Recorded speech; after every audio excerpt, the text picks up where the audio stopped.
malaikat, ada satu malaikat, dia kalau berzikir subhanal aliyil a'la, subhana rabbiyal a'la, subhanak haitsu kunta, subhanaka haitsu kunta, subhanak.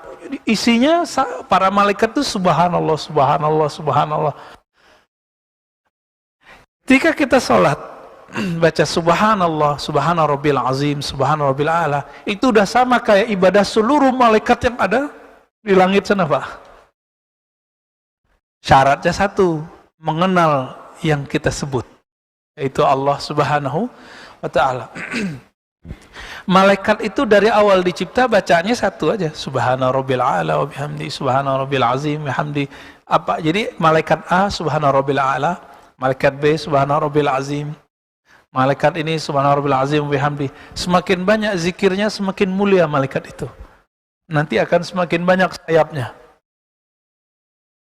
Apa kata Rasulullah ketika aku naik, dalam hadis Imam Tabrani, hadisnya hasan, naik ke langit, Allah mi'rajkan, aku melihat ada seorang malaikat. Jika dia ingin menembus langit dan bumi sekejap, maka dia akan menembusnya. Jika dia ingin menutup langit dan bumi sekejap, dia akan menutupnya. Zikir yang aku dengar darinya adalah subhanaka haitsu kunta. Apa terjemahannya itu? Maha suci, maha hebat engkau ya Allah, sehebat menurutmu, bukan menurutku.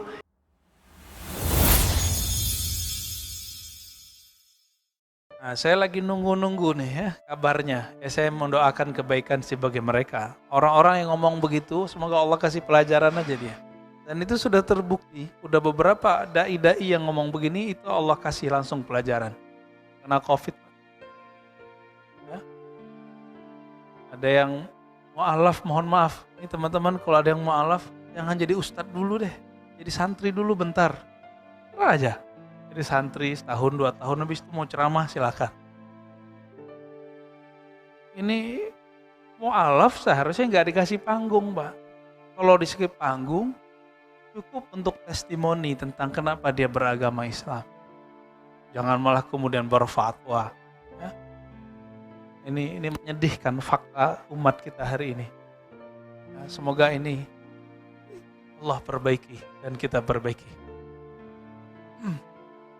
Apapun yang muncul dari tutur lidah ini, itu gambaran yang di dalam. Maka kalau sudah mulai, suami istri ngomong kebun binatang, berarti di dalamnya binatang itu, Pak. Ustadz dai khutbah udah ngomong guguk, udah ngomong aduh ya, sapi, kambing, anjing, udah ayam, keluar semua ke kebun binatang ya. Saya khawatir sifat kebinatangan itu belum terpisah dari dalam dirinya, belum bisa dia mengendalikannya. Maka Imam Al-Ghazali mengatakan orang begini wajib berguru lagi, bukan malah menggurui orang. Tapi hijabnya, tirai penghalang seorang yang alim, ustadz, itu ilmunya. Dia merasa sudah berilmu, gak mau ngaji lagi. Bukankah di atas langit ada langit? Itu di buah bibir, tapi buktinya nggak ngaji-ngaji tuh.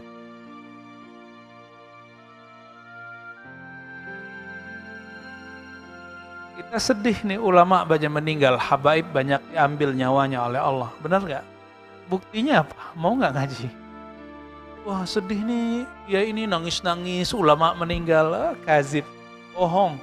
Kalau betul kita sedih ulama meninggal, kita kemudian sadar, kita jemput ilmunya. Ilmu itu kan disimpannya di kolbu, bukan di buku, Pak. Bapak punya buku 1000, tapi kalau nggak punya kolbu, no, ya kosong semua. Maka kita ketemu orang mandang kolbunya atau mandang penampilannya. Banyak orang berpenampilan seperti kiai, tapi ternyata belum dalamnya. Tapi jangan suuzon dulu, mungkin orang ini lagi belajar menjaga diri. Wah, mungkin dengan itu dia cara menjaga dirinya. Wah, lu gaya kiai aja nih. Belum tentu, emang gaya kiai itu apa sih? Banyak ketemu kiai gayanya nggak gaya kiai. Berarti memang nggak ada sebenarnya penampilan kiai yang khusus tuh nggak ada. Yang ada adalah kolbu yang khusus pada seorang kiai. Seorang ulama, seorang habib, seorang syekh.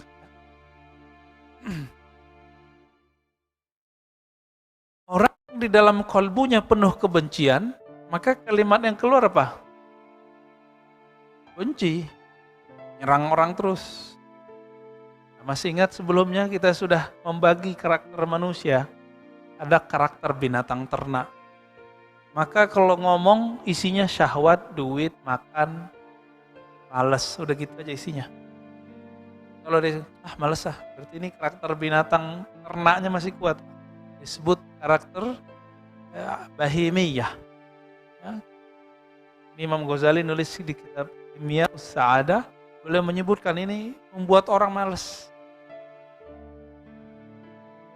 Sering ngeluh, ya? Ada orang sering ngeluh, ngeliat berita apa ngeluh, ngelihat apa aja ngeluh. Ini karakter ini, hati-hati.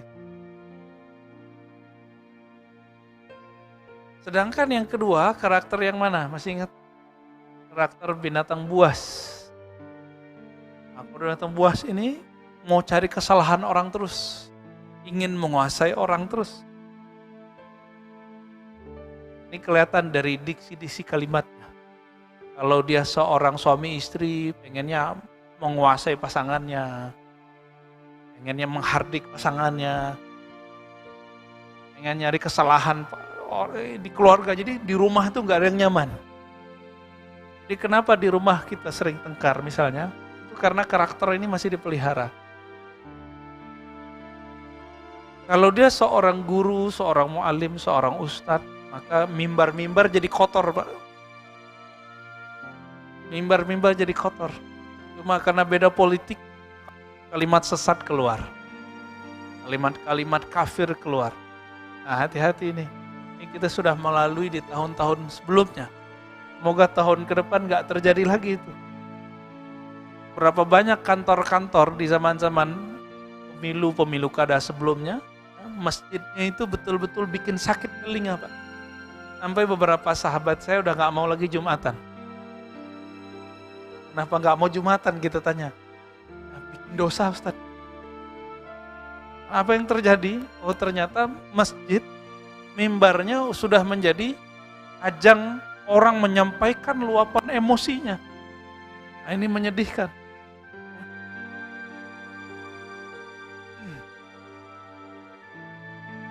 Di dalam Al-Quran kita masih ingat surah Al-Fat ayat 29, ciri-ciri orang beriman itu imahum fi wujuhihim min atharis sujud.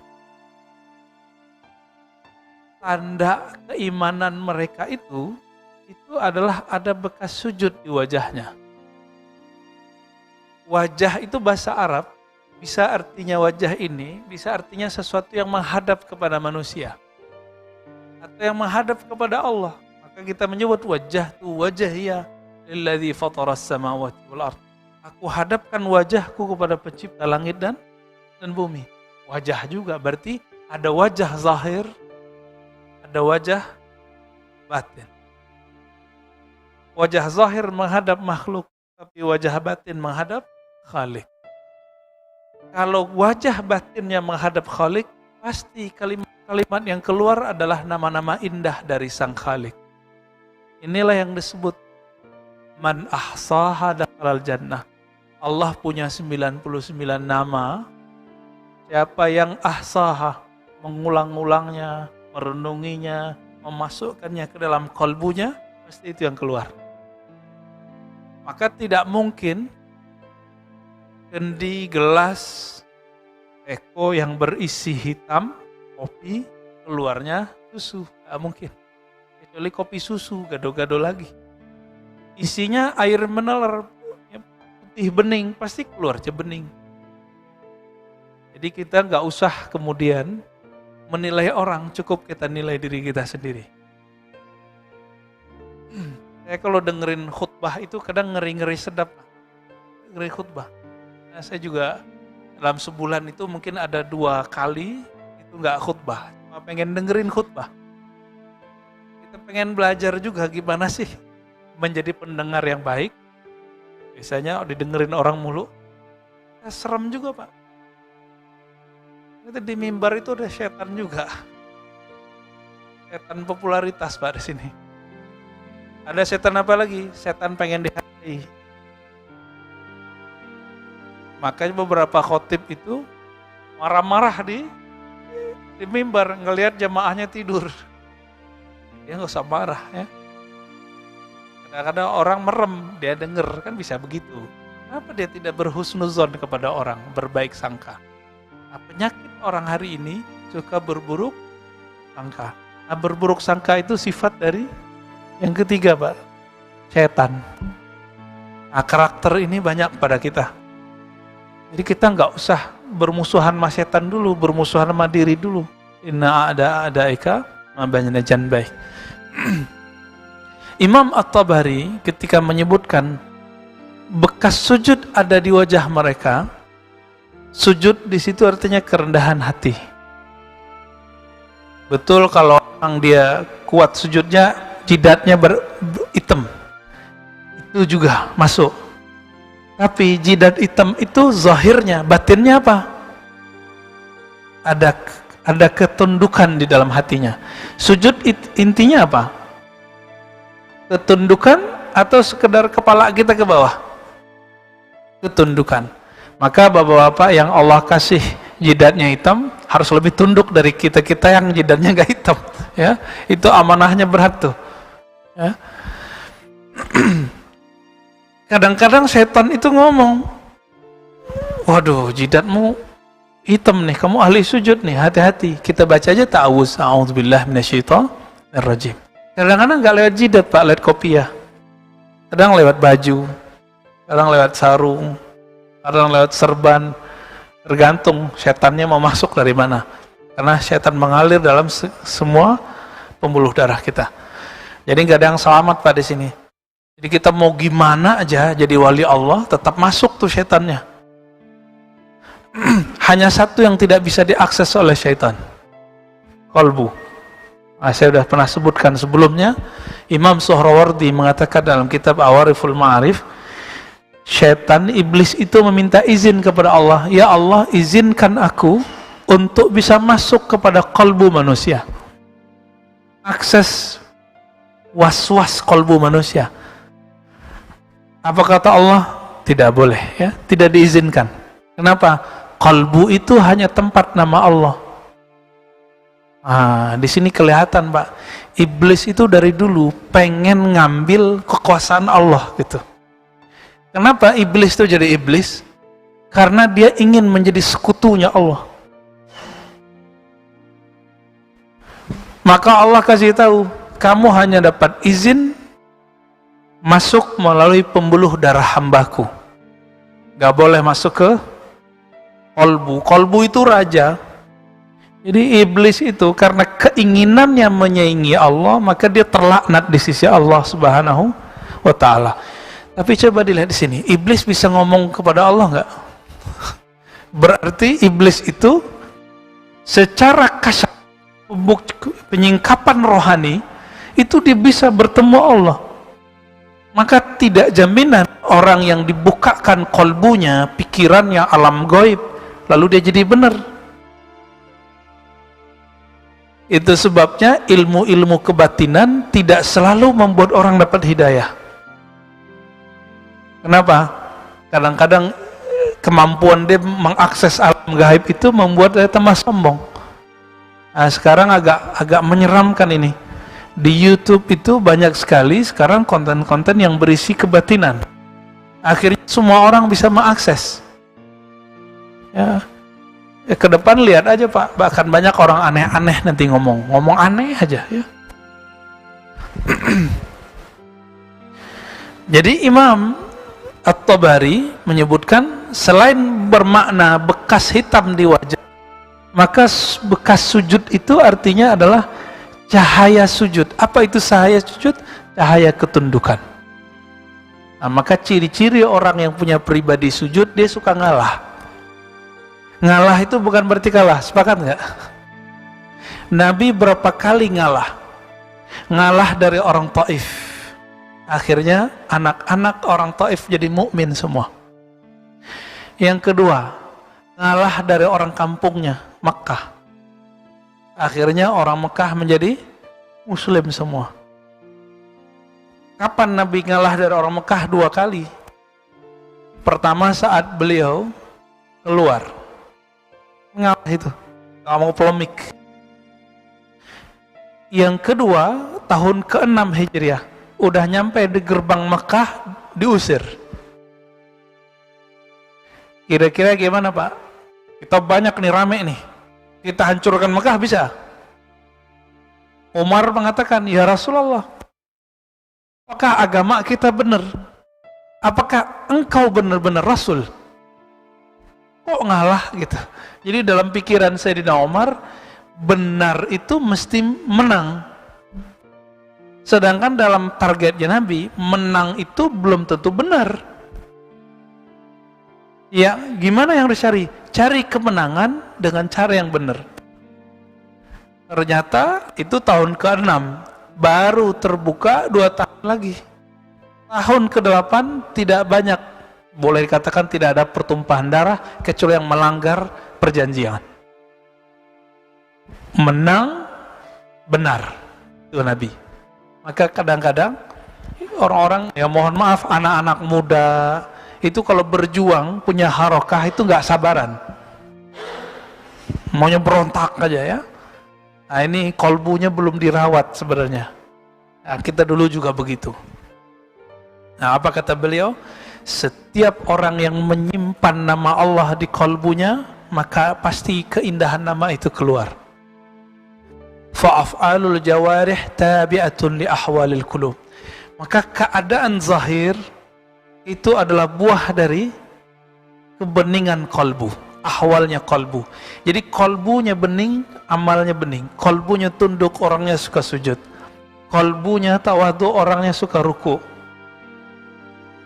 Kolbunya terisi dengan nama-nama yang bagus, kata-kata yang indah, maka yang keluar kata-kata yang indah. Kolbunya isinya Rasulullah, sahabat Rasulullah, cinta Rasulullah, maka kita senang kajian-kajiannya. Tadi Habib siapa? Asik nggak dengarnya? Kenapa? Karena kalbunya terisi cinta Rasulullah Sallallahu Alaihi Wasallam. Oleh karena itu, bahasa Allah, ilmu ini ilmu kalbu. Maka dia tidak bisa dengan membaca buku terjemahan. Falazimu ahlal qulub. Maka ambillah ilmu ini dari ahli qalbu.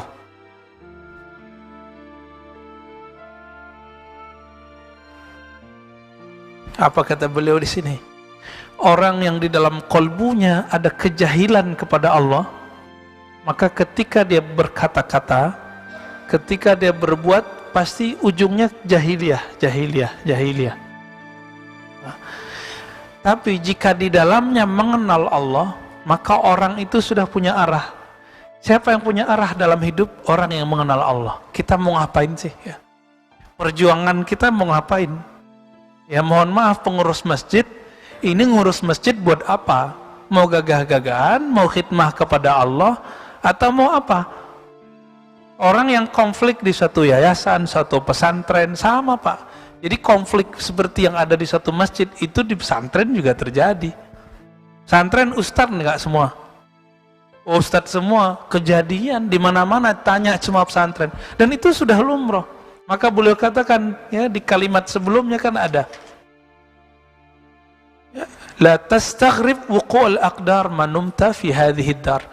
Kenapa dunia ini begini? Udah masjid aja masih polemik ya, yayasan pesantren aja masih polemik, majelis polemik. Bahkan majelis para syekh sufi yang katanya hatinya penuh dengan nama Allah, wiridan, zikir, berjamaah, itu ada konflik internal ada. Kenapa? Setan itu kan tinggi ilmunya, setan itu ribuan tahun zikrullah Pak. Maka kalau orang membanggakan zikirnya, itu lewat sama setan. Jangan cukup zikir untuk ngelawan setan, harus ada ma'rifatullah, mengenal Allah. Kalau enggak mengenal Allah, lewat sama iblis. Nah, dan ma'rifatullah itu, mengenal Allah itu basicnya satu, akidah syariat. Maka setiap ilmu mengenal Allah yang bertentangan dengan syariat pasti batal. Tapi banyak orang yang ilmunya zahir-zahir doang, nggak mau masuk ke bagian ma'rifat ini. Pikiran kita, makanannya adalah berpikir. Berpikir mengatakan iya tidak, masa sih gitu. Badan ini makanannya yang zahir, minumannya ya ini. Kalau kalbu, makanannya apa? Nama Allah. Maka harus dilatih semua, harus dikasih Pak. Ya mohon maaf, mau dia kiai, mau dia ustadz, kalau nggak punya waktu bersama Allah setiap hari, kalbunya pasti tertawan oleh dirinya sendiri. Nggak perlu setan, diri sendiri. Kita kan merasakan pada diri kita sendiri. Tertawan oleh dirinya.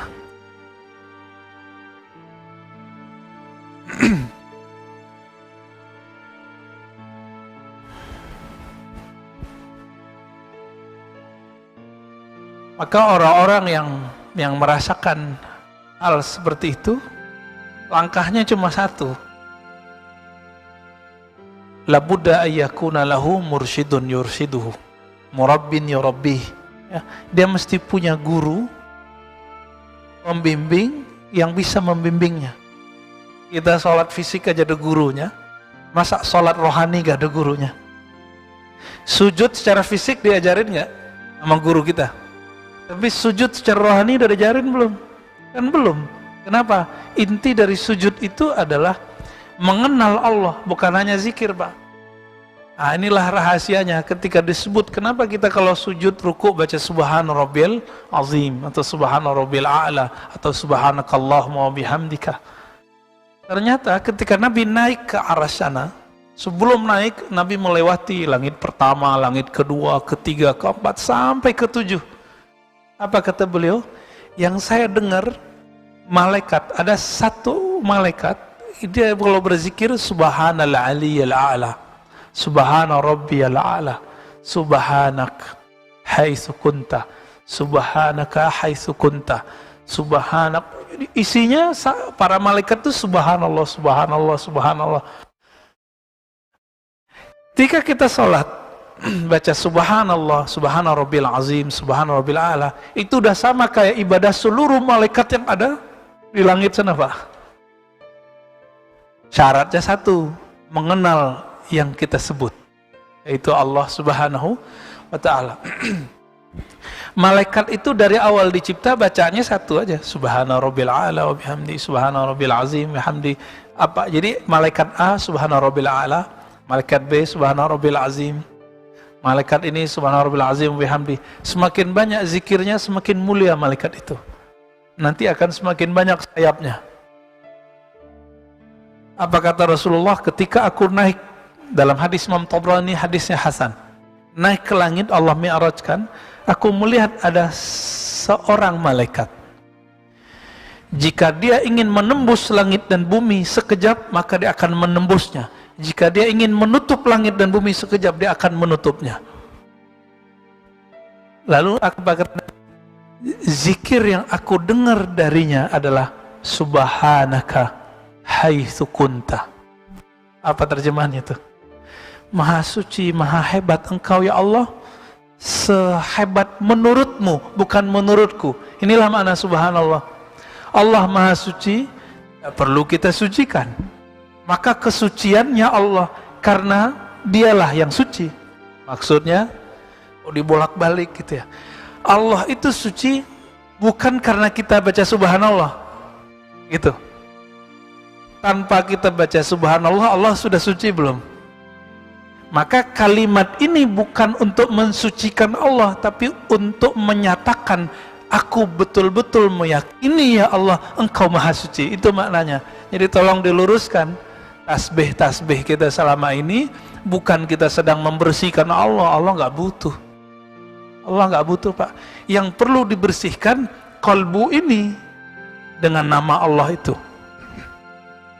Jadi mulailah sholat, lalu mengilmui apa yang dibaca dalam sholat. nggak mesti menerjemah Pak. Kalau menerjemah nanti Bapak capek. Mengilmu yang dibaca ini yang kita sebut bermakrifat. Makrifat kan artinya berilmu, knowledge, berpengetahuan. Ada malaikat yang memikul arasy. Apa zikirnya? Allahu Akbar, Subhanallah, Alhamdulillah, La ilaha illallah. Ini malaikat pemikul arasy. Itulah sebabnya Nabi SAW mengatakan, ya, ini kalimat diambil oleh Nabi dua. Subhanallah walhamdulillah kalimatani khafifatani alal lisan. Sangat ringan dua kalimat ini bagi lisan, tapi habibatani ilar rahman. Tapi Allah yang maha rahman, yang menguasai aras, yang menguasai langit dan bumi, yang menguasai semua kalbu manusia, sangat mencintainya. Maka ciri-ciri orang yang dicintai Allah, buah bibirnya subhanallah, alhamdulillah, subhanallah, alhamdulillah. Mudah toh jadi kekasih Allah. Tinggal mau ngamalin aja Pak. Mau nggak ngamalin ini? Berarti kita sudah bahkan melewati fase-fasenya malaikat. Apa untungnya jadi manusia? Bapak Ibu ini dulu mungkin pernah kalau diperdengarkan cerita malaikat, ingin jadi malaikat aja deh. Jangan. Malaikat itu beribadah karena dia dibuat seperti itu. Kalau bahasa Arabnya majburan, dipaksa begitu. Sedangkan manusia beribadah ikhtiaran karena dia memilih. Kan di Quran jelas, faman syaa'a falyu'min wa man syaa'a falyakfur. Kalian silakan pilih, yang beriman silakan, yang kufur silakan. Jadi Allah kasih pilihan. Kita milih yang mana Pak? Alhamdulillah pagi ini Allah bantu kita memilih yang taat. Alhamdulillah. Nanti habis salat syuruk itu Pak, subhanallah, alhamdulillah, Allah Akbar, la ilaha illallah, 100. Bisa nggak ngamalin tuh? Jadi zikir kita nggak usah tinggi-tinggi. Zikir kita begini-gini.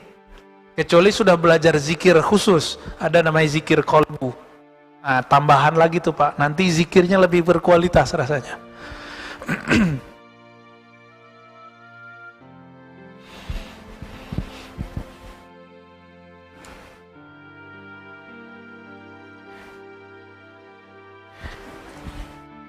Jika di dunia itu banyak orang-orang yang mengejar dunia, tapi sebelum mereka mengejar dunia, ada yang minta doa dulu kepada ahli kolbu, benar nggak? Orang, ini saya pernah cerita juga, sebelum nyalon jadi anggota DPR, datang ke siapa? Ke kiai nggak? Si kiainya nggak suka dunia. Udah jadi gubernur dia, udah jadi anggota DPR, nanti minta doa lagi supaya posisinya aman. Mintanya ke siapa? Nah, maka ini pejabat-pejabat, artis-artis, pedagang-pedagang, pengusaha-pengusaha, kata Imam Sya'rani, dan itu terbukti sampai hari ini. Jika ia mendekati orang alim, ahli zikir, ahli kolbu, niatnya bukanlah ingin mengenal Allah kebanyakan, tapi ingin mempertahankan posisinya di dunia. Kenapa? Di kolbunya hanya ada ma'rifatud dunia, mengenal dunia, cinta dunia. Tapi dia mintanya kepada, ini plus juga Pak, masih syukur dia minta kepada wali Allah, coba mintanya ke dukun. Nah, ini kejadian kan, artis-artis punya guru spiritual yang barusan meninggal ini, ritualnya pakai apa tuh, narkoba ya. Ini narkoba kok bisa tembus ke Masjidil Haram, jadi pergi umroh, dia nyabu Pak di sono, nggak tahu pakai sabu tuh apa di sono ya. Kok bisa? Kalau dia nggak bekerja sama dengan jin, nggak mungkin. Jadi udah jadi hambanya jin.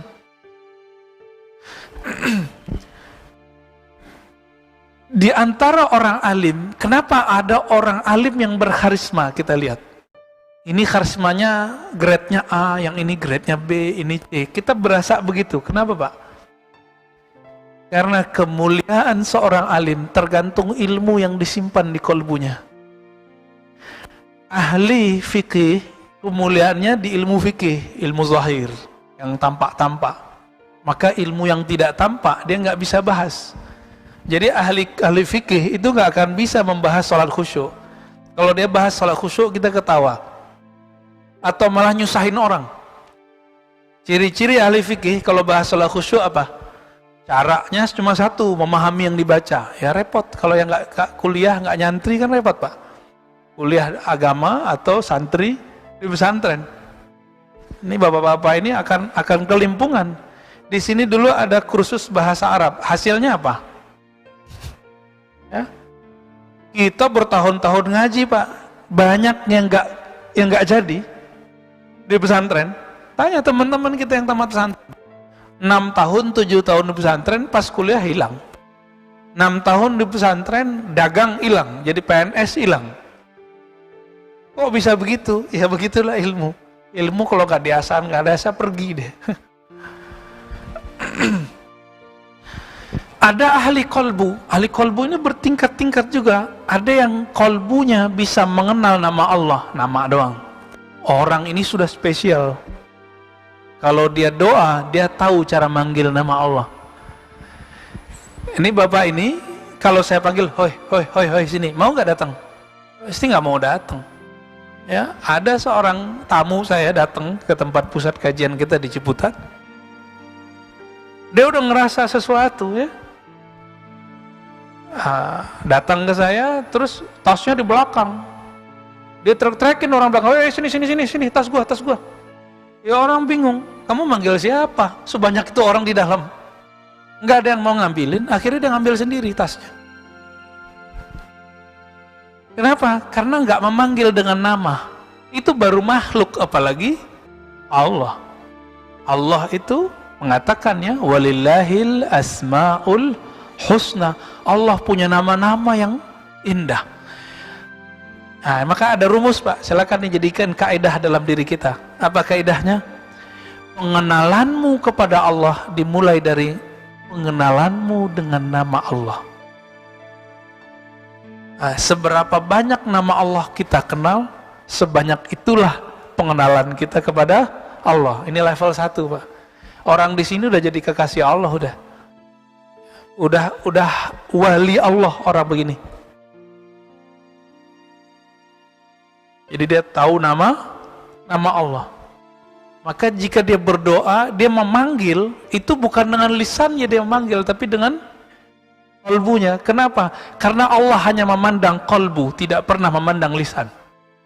Innallaha yanzuru ila qulubikum. Maka orang ini sibuk mengisi kalbunya, bukan mengisi lisannya. Hamba basar makan Allah, coba orientasi kajian kita sekarang, orientasi mewarnai kalbu, mengisi kalbu. Kenapa? Yang dipandang cuma kalbu. Yanzuru ila qulubikum, udah jelas itu dalam hadis yang sahih. Allah cuma pandang kalbu. Maka jangan berpakaian, berpenampilan kecuali niatnya untuk menjaga kalbu. Nah, ini kan berat nih, pakai gamis kayak saya ini misalnya, ngerasa diri suci kan repot. Padahal pakaian begini ya orang nggak bener juga diarat pakai baju begini Pak. Tapi karena saya punya memori, guru saya waktu ngajar dulu bajunya begini. Maka setiap kali pakai baju ini ingat guru gitu Pak. Kalau ingat guru, ingat ilmunya. Disebutlah ini rabitah. Ya. Ingat ikatan kolbu dengan guru. Ini sederhananya begini. Biasanya yang begini perempuan Pak, istri, ya, perempuan secara umum. Perempuan tuh paling ingat simbol. Dikasih hadiah, dikasih baju, dikasih cincin, dikasih, ya, begitulah dia ingat terus. Maka bapak ini bisa jadi lupa kapan istrinya lahir, kapan anaknya lahir, ya enggak? Lupa nggak? Kalau istri mungkin nggak lupa, anak yang lupa. Sering lupa, ya kan? Karena kita suka melupakan memori, sedangkan bagi perempuan itu penting. Kenapa? Perempuan diberi Allah kelembutan hati, maka ciri-ciri orang yang lembut itu suka mengingat Pak. Kalau diangkat gimana nih? Ciri-ciri orang yang kalbunya lembut, dia suka mengingat nama Allah Subhanahu wa ta'ala. Karena yang paling baik kepada kita Allah, bukan pasangan Pak. Yang nggak pernah khianat sama kita ya cuma Allah. Kalau pasangan mungkin pernah khianat, kita pernah khianat, kita pernah rusak, tapi Allah tidak pernah mengkhianati hambanya. Yang ada cuma hamba mengkhianati Allah SWT. Kita lagi sholat aja udah khianat, ya mohon maaf Pak. Kepala nih sujud, hatinya sujud nggak? Kalau nggak khianat sudah itu. Kepalanya ruku, ruku itu adalah ta'zim, menghabiskan ego, menghormati, respect kepada Allah Subhanahu Wa Taala. Tapi kalbunya kok enggak? Banyak orang sujud merasa sujudnya paling bagus, samping kiri kanannya nggak bagus. Nah, kan udah kenal lagi tuh. Ada setan sholat, ada. Kita udah masuk sholat, dia masuk. Nah, ciri-cirinya satu, kita suka mengingat yang bukan berkaitan dengan Allah. Ketemulah di hadis Nabi bahwa ternyata setan itu berbicara ketika kita sholat. Uzkur kaza, kamu ingatlah ini. Kamu ingat gak ini? Ingat gak ini? Maka tiba-tiba kau imamnya udah ruku gitu kan? Kejadian gak? Ya, tapi dan udah nyampe di sini, alhamdulillah lah ya. Alhamdulillah. Ada orang yang menyimpan di kalbunya bukan hanya sekedar nama-nama Allah, tapi dia menyimpan kenangan tentang sifat-sifat Allah. Nah, ini kalbunya naik lagi nih. Orang ini, jadi jika ada dua kiai beradu doa, satu ingin memenangkan A, satu ingin memenangkan B. Yang menang yang mana Pak? Kalbunya.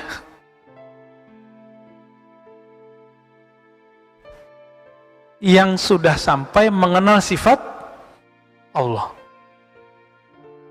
Jadi satu kali dulu, waktu pemilu-pemilu dulu, seorang kiai saya ngomong, ini kita ini rame di dunia nih, gerakan dunia kita sudah bagus nih, tapi kita sepi naik ke langit.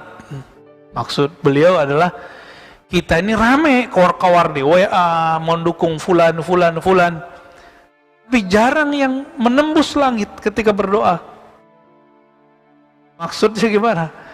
Backup wali-wali yang mengenal Allah dengan nama dan sifatnya kurang banyak, sehingga kalah. Dan itu sering terjadi Pak, sering terjadi ya.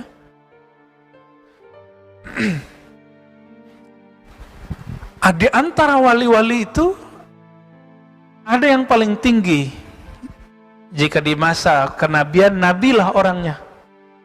Jika setelah masa kenabian, maka wali yang disebut Al-Ghaus, Al-Qutub Al-Ghaus, yang mana suatu wilayah akan diberi hujan karena doanya. Bala diangkat nggak diangkat, kalau diangkat tangan Pak. Berarti sekarang beliau belum angkat tangannya. Corona masih ada kan? Benar nggak? Imam kita kena Pak, kurang yakin apa lagi? Cuma jangan terlalu horor, jangan terlalu sering-sering nonton berita. Saya sarankan cukup seperlunya aja Pak. Kalau perlu nggak usah nonton, kita sama-sama tahu aja lah. Ya, ya sama-sama tahu aja. Kalau emang COVID ada kok, bahkan bermutasi cepat sekali. Dia flu tapi lebih ganas, kira-kira begitu. Kalau Donald Trump bilangnya apa? Flu Wuhan ya. Sekarang udah pindah dia Pak. Udah dipecat dia oleh masyarakatnya sendiri. Itu kejadian di Amerika kan lucu Pak. Negara demokrasi katanya ya, tapi anarkis, benar nggak? Ya kan kasihan juga kita.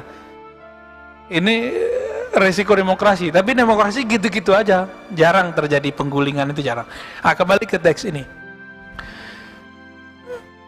Jika ada orang, ada lagi yang lebih tinggi nih yang tadi nih, di masanya dia mengenal rahasia zat Allah Subhanahu Wa Taala, maka orang inilah nabi di zamannya.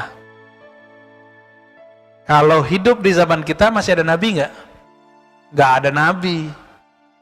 Maka kita sering kasih tahu, Nabi Isa kalau turun nanti, walaupun beliau seorang nabi, tapi pangkat itu nggak berlaku.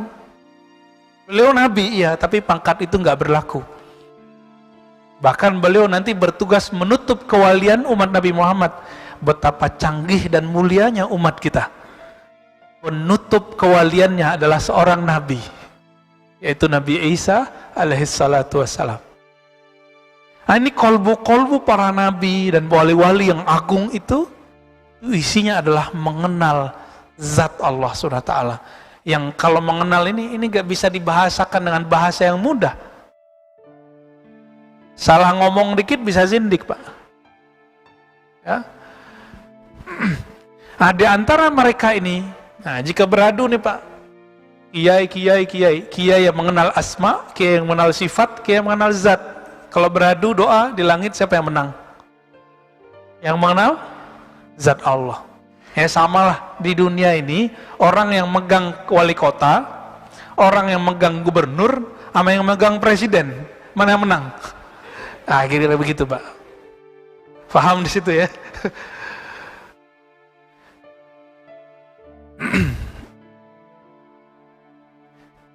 Jika demikian, maka perbendaharaan rahasia yang paling utama yang tersimpan di kolbu apa? Mengenal dunia atau mengenal Allah? Mengenal Allah pastinya. Ya. Di antara kita nih, mungkin Bapak ini ada yang doktor, ada yang MA, ada yang direktur tadinya, ada yang ini dan itu, ada yang kaya, tajir, tapi bisa jadi imam nggak? Kenapa? Nggak bisa, karena di kolbunya tidak ada Al-Quran 30 juz. Yang maju ke depan yang 30 juz. Karena kolbunya ini membuat beliau Allah tempatkan di depan.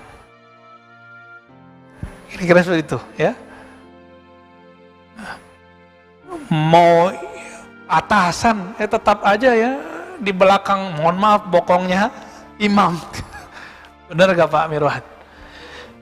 Kenapa? Karena beliau punya Al-Quran. Al-Quran itu kalam Allah. Nah inilah maknanya. Jadi orang itu mulia sebanyak apa aset-aset Allah ada dalam dirinya. Gitu. Yang membuat dia bisa berkoneksi dengan Allah Subhanahu wa ta'ala. Sebanyak itulah, setinggi itulah kemuliaannya di sisi Allah Subhanahu wa ta'ala. Sampai jam berapa Pak? Saya udah menit. Oke, mau tanya jawab? Waduh, belum nambah hikam nih Pak, baru satu.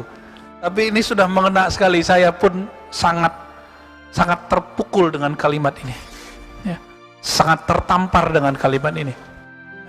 Karena hari-hari kita lebih banyak sibuk dengan selain Allah daripada dengan Allah. Ya, ngeceknya pas sholat aja Pak. Kalau sholat udah mulai nggak nikmat, wah berarti saya udah ngerasa kebanyakan apa ini nonton Joe Biden nih kan. Ya, baik. Silakan Bapak sudah makan Allah, ikhwan fillah, jika ada yang mau disisihkan, ditanyakan, tafadhol. Ya, ya silakan Pak. Bismillahirrahmanirrahim. Assalamualaikum warahmatullahi wabarakatuh. Assalamualaikum. Terkait dengan dua poin yang tadi Ustadz sampaikan, karakter binatang buas di mana selalu mencari kesalahan dan seterusnya.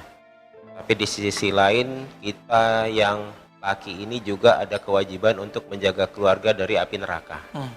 Di mana dalam proses itu pasti ada amar ma'ruf nahi mungkar. Yang anak masuk kamar mandi pakai kaki kanan lah, yang mungkin minum dengan tangan kiri lah dan seterusnya. Di mana kita di sisi lain juga dituntut untuk nyelimet. Nyelimet dalam artian kalau ketemu item A ya kita perbaiki, kalau ketemu item B kesalahannya kita perbaiki dan seterusnya juga.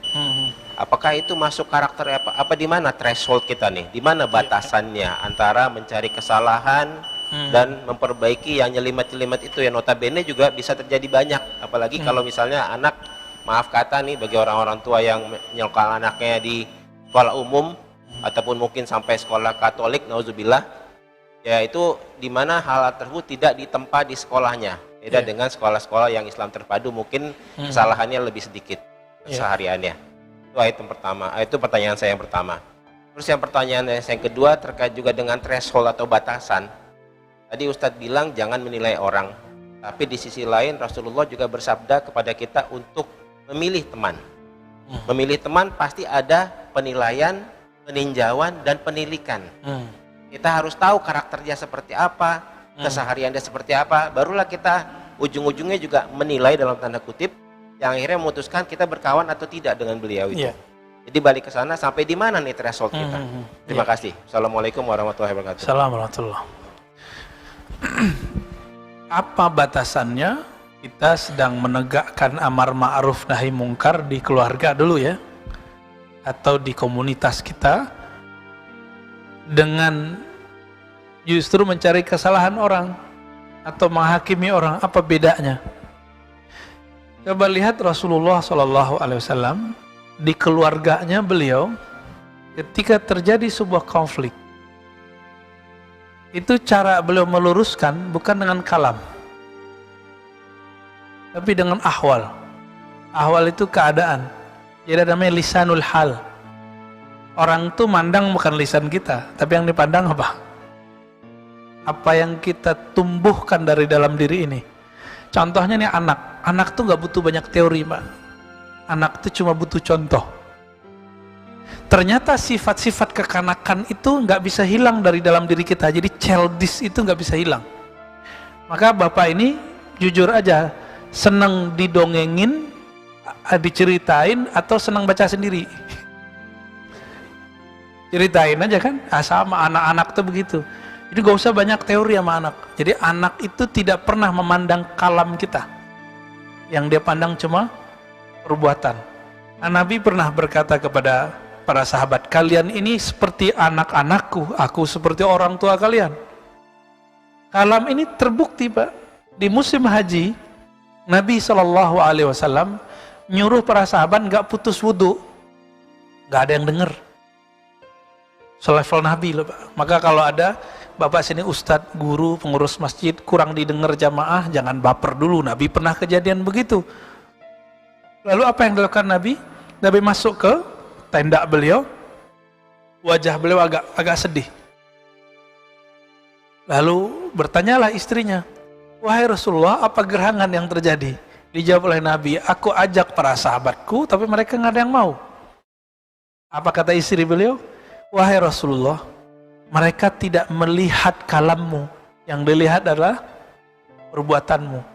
Gak usah nyuruh anak larang ngerokok, gak usah ngerokok depan anak. Itu.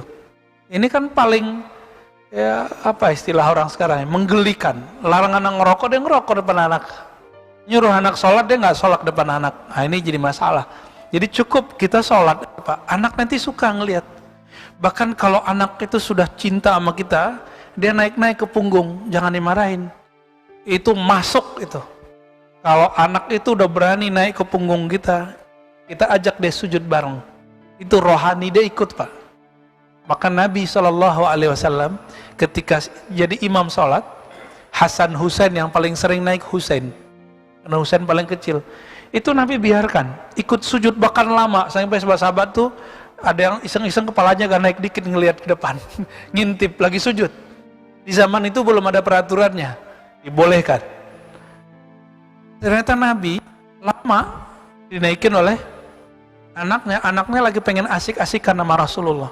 Jadi Nabi pun masih melayani anaknya, walaupun cucunya dalam keadaan sholat. Pulang-pulang gak dijewer tuh cucunya, enggak dimarah-marahin. Kita yang begitu, saya kan begitu Pak sama anak saya dulu. Ya, berisik di masjid, ya kita pasti ya, ada yang kita jewer. Dulu nggak tahu kalau digendong itu malah sunnah. Nah, jadi bawa apa yang punya anak, punya cucu, punya adik masih kecil, kita lagi sujud, dia naik, wah itu dapat satu sunnah tuh, yang nggak bisa dibuat-buat. Apa, nggendong anak lagi sholat tuh, seru tuh Pak. Kalau sudah begitu, setiap hari dia melihat kita sholat, jam pas azan dia dengar kita ke masjid atau kita sholat. Nanti anak tuh jadi alarm, Pak. Setiap kali azan dia bilang, "Pak, azan. Pak, sholat," gitu. Jadi anak cuma ngelihat ahwal, bukan melihat lisan. Maka guidance untuk anak adalah berikan contoh yang banyak. Nah, lalu kalau ingin mengajar anak tidak boleh pakai doktrin. Anak itu cuma perlu diberikan cerita. Maka Bapak harus baca buku cerita-cerita masa lalu, cerita-cerita keagamaan, nanti tuh masuk tuh ke anak tuh. Nanti dia akan merindukan kalau kita pulang, nanti diceritain bapaknya. Itu anak saya, kan ikut nih sekarang. Itu senang kalau ceritain Imam Mahdi, Nabi Khidir, Nabi Isa, Nabi Muhammad. Itu girangannya bukan main. Nabi Muhammad naik ke langit, Nabi Muhammad berjuang melawan musuh, Nabi Muhammad ngajar orang. Di akhir zaman nanti turun Imam Mahdi berhadapan-hadapan dengan Dajjal, itu senangnya bukan main diceritain. Dan itu masuk Pak, nggak perlu kita pakai teori macam-macam. Ya, jadi caranya amar ma'ruf itu bahasa Arab. Ma'ruf artinya sesuatu yang pantas untuk orang yang kita ajak. Itu arti ma'ruf. Ma'ruf juga berarti sesuatu yang dikenal oleh orang itu. Jadi kita mau ngajak sesuatu bukan hal yang baru bagi dia, tapi hal itu dia tahu kalau ini baik. Bagaimana mungkin kita ngajak dia sholat kalau kita nggak nyontohin dari kecil? Kalau udah biasa dia ngelihat, nanti pas gede kita ingetin, itu baru namanya ma'ruf. Sekarang kebalik, orang mengajak ma'ruf tapi caranya mungkar. Mungkar bahasa Arab artinya sesuatu yang tidak dikenal kebaikannya. Si anak, si keluarga belum mengerti apa yang kita mengerti di sini. Apalagi mazhab bapak sebagian, kalau perempuan istri nggak boleh sholat di rumah, misalnya begitu. Akhirnya kita ngaji, dia nggak ngaji. Syukur-syukur dia masih ngaji online. Syukur-syukur ngaji online-nya benar kan. Sekarang ngaji online juga banyak yang nggak benar Pak. Ya, banyak perceraian terjadi, cekcok rumah tangga terjadi karena suaminya ngaji di mana, istrinya nggak boleh. Akhirnya istrinya ngaji lewat handphone. Tinggal tunggu 2 bulan 3 bulan cekcok. Lihat aja Pak, setiap tempat, setiap masjid ini kejadian. Kita nanganin masalah ini udah capek, ya. Maka saya harap suami-suami kalau ngaji di mana ajak aja istrinya. Ustadz nggak boleh perempuan sama masjid. Yang ustadz siapa? Ya, yang mengatakan nggak boleh itu ustadz mana? Nabi ketika subuh hari pulang-pulang bawa Sofia, ada sahabat 2 berseberangan. Apa kata Nabi? Hei sahabatku, jangan salah paham, ini Sofia. Dari mana? Dari masjid. Ini Nabi datang ke masjid berdua. Hadis Sahih Bukhari dan Muslim. Aisyah itikaf di masjid. Tapi Aisyah ketika masjid sudah rame, tempat seperti ini nggak ada. Dulu nggak ada namanya ruang khusus perempuan. Nggak pakai tirai, karena dulu kain mahal. Dulu kain mahal Pak. Sehingga sahabat itu mesti jingkrang semua. Jingkrang itu udah jadi khas. Udah jadi khas dulu. Jika ada yang di bawah mata kaki pasti orang belagu. Orang semuanya jingkrang, kok dia di bawah raja-raja aja gitu. Ya. Akhirnya ketika masjid sudah rame di zaman Umar dan Utsman, rame, laki-laki di sebelah belakang, perempuan kepepet. Laki-laki kalau sholat, ya mohon maaf di zaman kita juga begitu. Zaman Rasul kejadian, sahabat itu ada yang badui kalau sujud itu kan nggak ada tirai ya, ngintip yang di belakang Pak. Ada di Quran, ada di hadis. Maklum kayak anak kecil kalau sujud ngapain? Ngintip-ngintip orang kan? Nah sama, dulu para sahabat karena mereka masih kecil secara keilmuan, ngintip lagi sholat. Sampai kemudian mereka dewasa secara rohani, secara keilmuan, baru nggak ngintip lagi. Abu Hurairah diancam sama ibunya, kamu kalau tinggalkan agama Muhammad, hadis Imam Muslim, hadisnya sahih, maka saya tidak mau makan. Hari pertama bingunglah Abu Hurairah, apakah Abu Hurairah menghardik ibunya? Enggak. Halal darahnya? Enggak. Hari kedua dia melihat ibunya sudah mulai kelaparan. Nah, ini memang karakter perempuan dari dulu begitu nih. Ya, sebagian kalau lagi nggak seneng tuh ngancem orang lain dengan menyiksa dirinya. Ya, playing victim ya namanya. Akhirnya datanglah Abu Hurairah kepada Rasulullah, wahai Rasulullah tolong doakan ibuku, malah minta doa. Nah, ini ma'ruf namanya. Jangan ngajak yang ma'ruf dengan cara yang mungkar. Kapan kita perlu pakai lidi? Lidi itu kalau sudah sifatnya urgen. Kita udah ajak dari umur 7 tahun, umur 10 tahun belum mau, sesekali keluarin Pak lidinya, nakut-nakutin aja. Awal-awal anak itu takut sama lidinya, lama-lama dia takut sama yang punya lidi.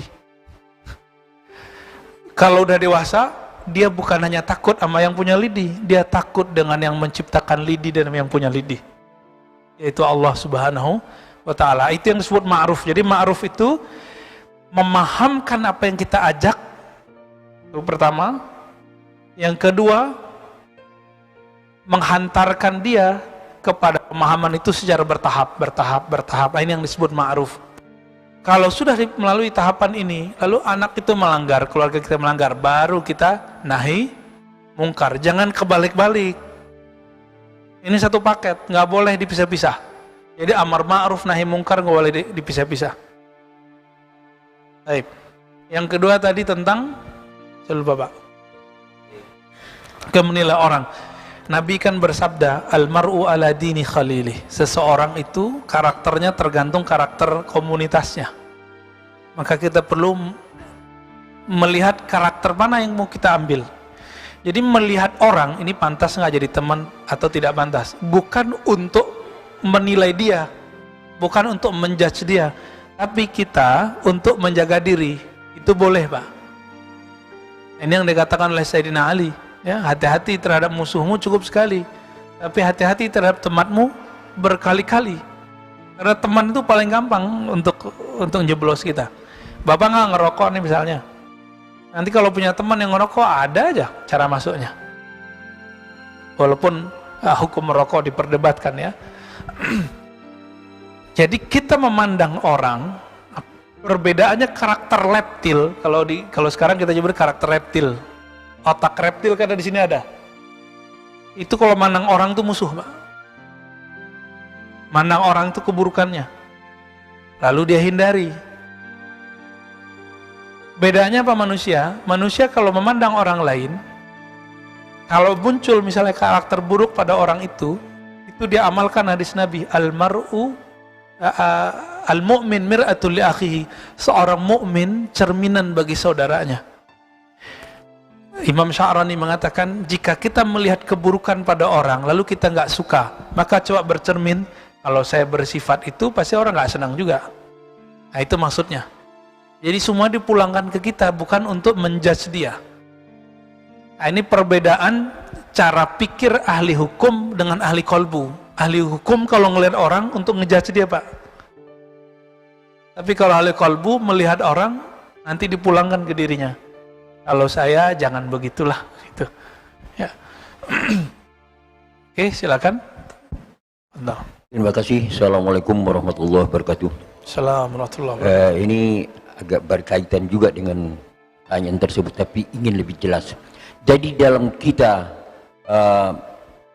membimbing generasi berikutnya begitu, anak atau cucu lebih jelas lagi, kita terutama anak, sudah dari kecil kita yang mendekati, memelihara dan segala macam, dan ya seperti katakan tadi, banyak mulut yang ngomong dan perbuatan juga kita sudah apakan, dan rasanya dia sudah tahulah begitu. Namun ya sebagai manusia kita merasa belum puas juga perbuatan daripada si anak tersebut seperti yang kita kehendaki. Jadi kita memaksakan supaya sesuai dengan kemauan kita, itu tidak baik kan. Nah di sini bagaimana kita harus mensikapinya. Dan kemudian pertanyaan saya yang kedua, sekarang ini kalau kita dengar banyak bahwa umur dunia ini sudah hampir habis, sudah nggak lama lagi begitu. Sedangkan kita harus punya rencana juga bagaimana sekian tahun yang akan, sekian puluh, sekian ratus tahun yang akan datang dan segala macam. Tetapi kalau kita dengar penyampaian, apalagi kejadian-kejadian, wah ini entah besok entah lusa sudah nggak ada lagi. Jadi ini menimbulkan kekhawatiran dalam hati. Apa gunanya kita memotivasi orang untuk berencana tinggi-tinggi sekian puluh tahun, untuk yang 10 tahun akan datang, sekian ratus tahun yang akan datang, sedangkan besok sudah tidak ada.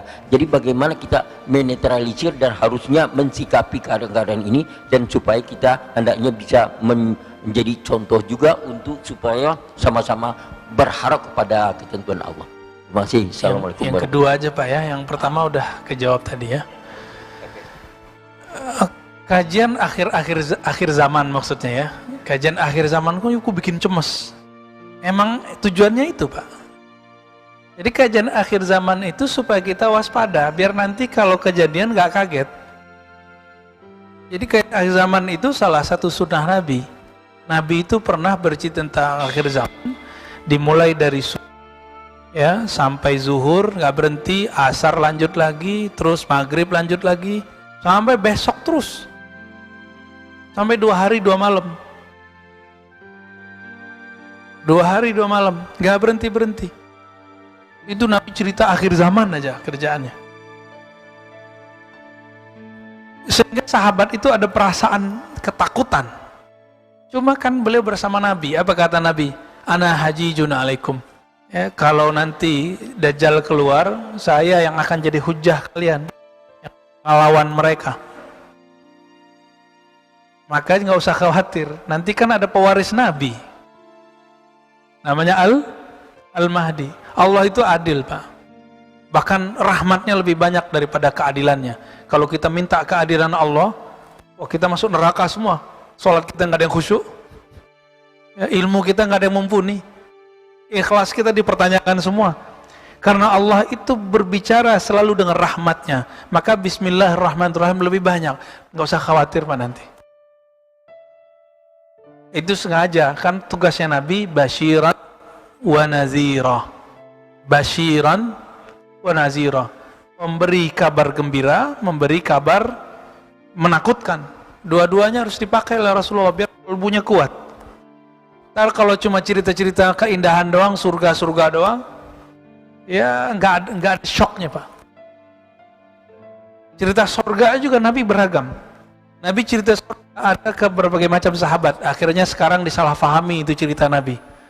Apa kata Rasulullah? Orang kalau berjihad fisabilillah meninggal, wafat, maka Allah nikahkan dia dengan 72 bidadari. Bidadari itu maksudnya apa? Istri toh, pasangan. Isinya apa berarti? Kan seksual, syahwat. Apakah itu surga yang mau kita cari? Ya gitu, mending di dunia aja, Pak. Nah ini salah orientasi orang berjuang. Jadi dia berjuang pengen melampiaskan syahwatnya nanti di surga. Ini nggak bener ini, kajian-kajian akhir zaman begini nggak bener. Kajian kita akhir zaman, jihad-jihad kita bukan untuk surga seksual, bukan surga syahwat doang. Tubuh ini butuh betul, butuh syahwat. Kalbu kita nggak butuh itu, apalagi ruh kita nggak butuh itu. Maka kajian-kajian surga itu jangan terpaku pada hal tadi, perjuangan-perjuangan itu. Ya namanya nanti akhir zaman, betul Pak, cuma kapan waktunya kita kan nggak tahu. Jangan berpikir 100 tahun lagi, lamaan. Anggap aja besok, anggap aja setahun lagi, 2 tahun lagi, kita kan nggak tahu. Kita nggak pernah tahu Pak masa depan. Itu sebabnya dalam kitab Risalah Kusyairiyah disebutkan, orang yang kenal Allah itu waktihi, dia nggak pusing mikirin masa depan, penting dia siap nggak hari ini untuk masa depan. Ilmu apa yang bisa membuat orang siap di masa depan? Hanya ilmu mengenal Allah, nggak ada lagi. Nggak ada lagi Pak, hanya ilmu mengenal Allah. Maka nanti bisa dibayangkan, Konstantinopel itu ditaklukkan itu dengan cara takbir. Dajjal itu keluar, dia bilang hujan, hujan. Dia bilang gak hujan, gak hujan. Bisa Pak ngelawannya pakai panah? Bisa ngelawannya pakai push up? Pakai pistol? Gak bisa. Udah gak ada pistol nanti tuh. Senapan udah gak ada ntar tuh. Lalu pakai apa ngelawan Dajjal itu? Dajjal itu misinya cuma satu, membuat orang musyrik. Lawan musyrik apa? Ilmu tauhid. Ilmu tauhid caranya cuma ma'rifatullah, mengenal Allah sekuat-kuatnya. Ini baru COVID aja udah ketakutan. Kita nggak takabur, nggak boleh takabur, tapi jangan ketakutan juga gitu. Ini virus ketakutannya lebih berbahaya daripada COVID, ya kan? Lebih berbahaya. Nanti lihat aja Pak, ke depan akan ada penyakit baru yang tumbuh di masyarakat, penyakit takut yang berlebihan. Coba aja lihat nanti, kita tunggu masanya, ya. Maka kalau nggak punya nih nur di dalam kolbunya, nur nama Allah, ya salam, ya lewat kita. Jadi nggak usah terlalu khawatir Pak. Bapak belajar ilmu mengenal Allah, latihan zikir, praktek setiap hari. Ini yang dilatihkan. Kalau umur Bapak panjang, mungkin jadi pengikutnya Al-Mahdi. Tapi kalau Bapak rajin sholat, rajin baca Quran, di kolbunya nggak ada mengenal Allah, nanti salah orientasi. Benerlah kata Nabi, nanti di akhir zaman akan muncul ya. Orang-orang yang baca Qur'annya itu Masya Allah ya. Tapi bacaan Qur'annya nggak tembus sampai ke leher aja, nggak tembus sebagai ke kolbunya. Orang ini orang simbol, jadi sibuk dengan simbol-simbol agama. Jadi nanti tentara Dajjal yang paling dahsyat itu pakaian agaknya sama kayak orang-orang soleh.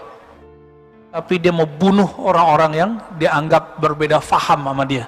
Beda faham politik sama dia, beda faham agama sama dia. Disembelih nanti sama mereka, Pak. Jadi kita mesti punya jalan ini. Nggak cukup dengan cuma ngaji-ngaji atau zikir-zikir doang. Harus mengenal Allah Subhanahu wa Ta'ala. Jadi jangan senang dulu sama tahajud kita, Pak. Orang-orang yang bunuh Sayyidina Ali itu suka tahajud, tapi dia tidak punya pengenalan Allah dalam dirinya. Sehingga semakin dia merasa soleh, semakin dia merasa benar. Nah, ini ciri-ciri setan yang ada di dalam dirinya. Setan itu bertahun-tahun, ribuan tahun ibadah di surga, sehingga dia merasa benar. Maka hari ini siapakah pewaris setan? Yang dia jika dengan banyak amalnya, bertambah riyadhahnya, latihan-latihan zikirnya, dia bertambah paling benar. Hati-hati Pak di situ. Ya. Yang kita sudah melihat setiap tahun ini dimainin sama setan bertubuh manusia. Setan kan ada yang manusia, ada jin, benar nggak? Nah, ini banyak Pak, banyak. Ya banyak yang ngomong di mimbar juga banyak. Jangan-jangan saya juga masuk. Kita hati-hati di situ. Maka kita bertawus, muhasabah tiap hari. Itu Pak ya. Saya ada Amirwan. Afwan Habib, ada pertanyaan dari YouTube. Oke. Assalamualaikum warahmatullahi wabarakatuh. Assalamualaikum. Buya izin bertanya, bagaimana cara mengenal Allah di dalam salat kita dan memaknai ihsan di setiap ibadah-ibadah kita dan zikir-zikir kita agar semua ibadah dan zikir kita membekas? Panjang sekali nih. 12 pertemuan nih. Cara ringkas mengenal Allah. Itu aja ya. Ternyata cara ringkas mengenal Allah itu sudah dititipkan ilmunya dalam doa iftitah. Wajjahtu wajhiya lilladzi fataras samawati wal ard. Aku hadapkan wajahku kepada pencipta langit dan bumi. Tubuh kita ini dari bumi. Sedangkan roh kita ini satu jenis, bahkan lebih mulia jenisnya daripada malaikat yang mereka ada di langit. Roh-roh para nabi ketika nabi naik ke atas itu kan di mana? Ada di langit gak? Ada di langit Pak. Bahkan lebih tinggi lagi, jadi mereka bebas mau kemana aja. Maka roh ini dari sisi Allah, sedangkan tubuh ini dari tanah. Ketika kita sholat, kita pulangkan semua itu kepada asalnya. Pulangkan tubuh kepada tanah, berarti kita hina. Kembalikan roh hanya kepada Allah. Nah itulah innalillahi wa inna ilaihi raji'un ketika dia orang itu belum mati. Ini yang disebut mutu qobla'an tamutu, mati sebelum mati. Jadi cara ringkas mengenal Allah, matikan diri sebelum, itu caranya yang tadi. Ya, wallahu ta'ala alam. Ini pengennya ringkas ya. Kalau pengen yang ribet ada lagi. Ada tahapannya, fadal. Ya. Buya, masih ada pertanyaan dari YouTube. Assalamualaikum Buya. Assalamualaikum. Izin bertanya, apakah rasa resah dan gelisah bisa jadi karena gangguan jin? Enggak. Ini mohon maaf ya Bapak-bapak yang suka ruqyah.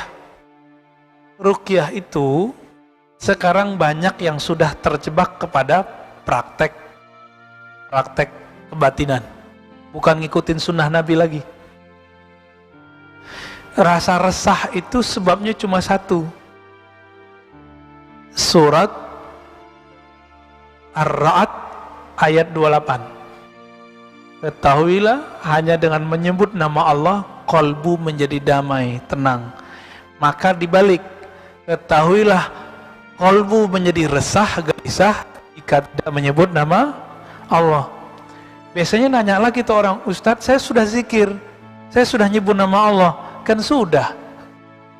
Nyebut nama Allah nggak ada kata sudahnya. Ya, Al-Ahzab, ya lazina amanu zkurullaha zikran katsira. Wahai orang beriman, sebut nama Allah sebanyak-banyaknya.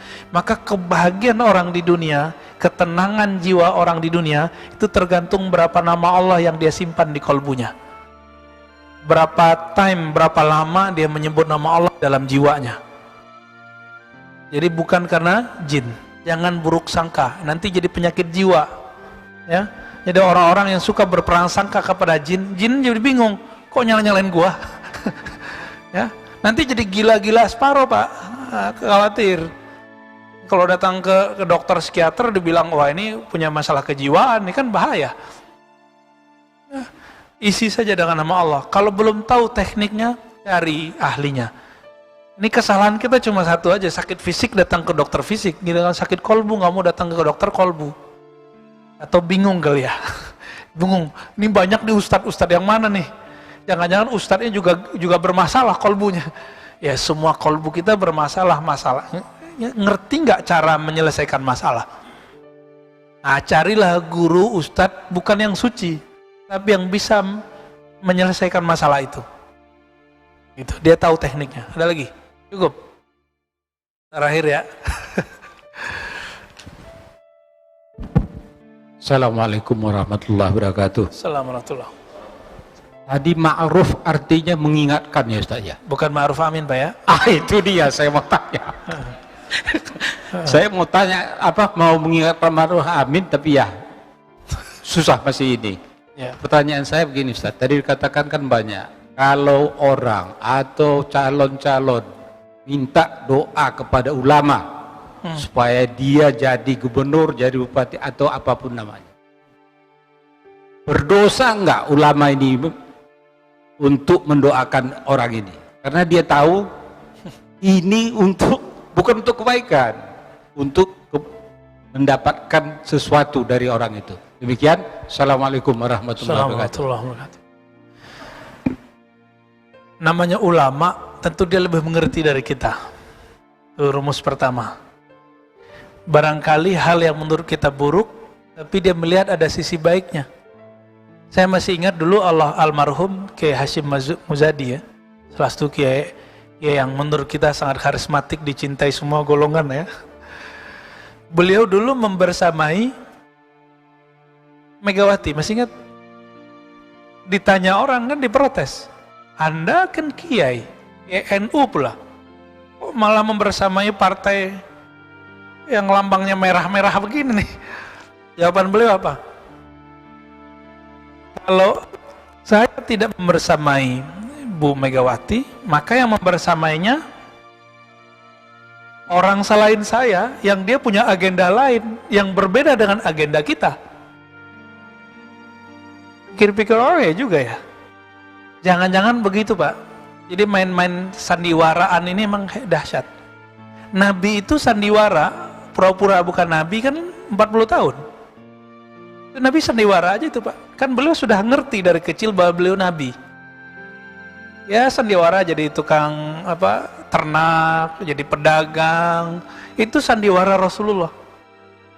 Maka hari ini wali-wali itu juga bersandiwara Pak.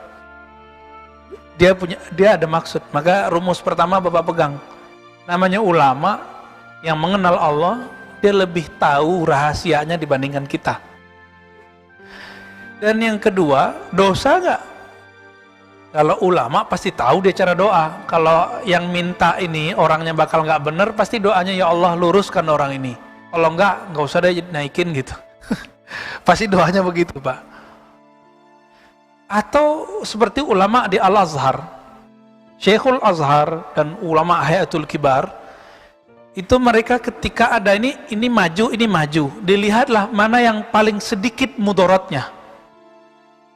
Maka itu yang didoakan beliau.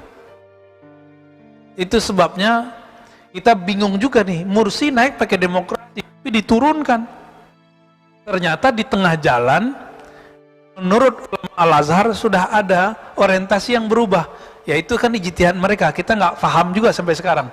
Sampai sekarang kan itu orang-orang bertanya, apa nih sebabnya? Oh ternyata ada rahasianya Pak. Ada rahasianya yang kita mungkin nggak susah nerimanya, apalagi kita simpatisan misalnya. Paling itu husnuzon aja sama mereka. Husnuzon sama mereka. Cukup Pak ya. Saya tutup dengan kalimat hikmah tadi. Apapun yang tersimpan di dalam kolbu, maka itulah yang akan terlahirkan dalam lisan, dalam perbuatan. Mari kita isi kolbu kita dengan nama-nama Allah. Mari kita isi kolbu kita dengan cinta Rasulullah sallallahu alaihi wasallam. Subhanakallahumma wa bihamdika asyhadu an la ilaha illa anta astaghfiruka wa atubu ilaik. Allahumma ya Rahmanur Rahim, ya Ghaffar ya Ghafur, ya Allah yang Maha memandang kolbu kami. Pandanglah kolbu kami dengan keridaan-Mu ya Allah. Penuhilah kolbu ini dengan nama-Mu yang indah ya Allah. Penuhilah kolbu ini dengan keyakinan kepadamu ya Allah, dan hidupkan kami dengan keridhaan-Mu ya Allah. Wafatkan kami dengan cinta-Mu ya Allah. Masukkan kami ke alam barzakh, bangkitkan kami, tembuskan kami masuk ke surga-Mu dengan ridha-Mu, dengan cinta-Mu. Jangan Engkau pandang kami dengan keadilan-Mu ya Allah, pandanglah kami dengan rasa mahabbah dan rahmat-Mu. Rabbana atina fid dunya hasanah wa fil akhirati hasanah wa qina adzabannar. Wa sallallahu ala nabiyyina Muhammad walhamdulillahi rabbil alamin. Assalamualaikum warahmatullahi wabarakatuh.